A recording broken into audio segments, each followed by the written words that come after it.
பரப்பளவை எப்படி காண்றது பார்ப்போம். இதற்கு விரிகோண முக்கோணம் இந்த பக்கத்தின நடுப்புள்ளி இது, இந்த பக்கத்தில் நடுப்புள்ளி இதாக அமையும்.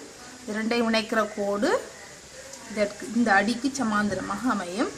இப்பொழுது இந்த அடியை மாறாமல் வைத்திருக்கிறதுக்காக வேண்டி நாங்கள் இதில் இருந்து இதுக்கு ஒரு செங்குத்து கோடு ஒன்று வரைஞ்சிருக்கிறோம். இந்த நீளம் முக்கோணின்ற முழு செங்குத்திரத்திலிருந்து அரைவாசியாக அமையும். பார்த்தோம்னா இங்கே இருக்கு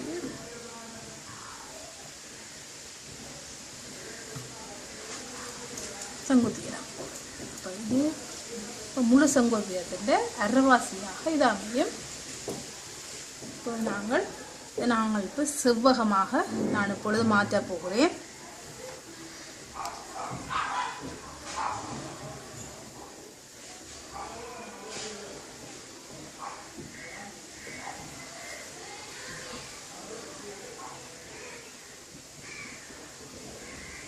இப்பொழுது இது செவ்வகமாக மாறிவிட்டது.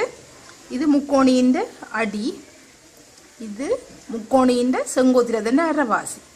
இப்போ செவ்வகத்தின் பரப்பு நீளம் தர அகலம் என்றதுக்கு அமைய அடி தர செங்கோத்திரத்தின் அரைவாசி, அதாவது அரை அடி தர செங்குத்திரம் என அமையும்.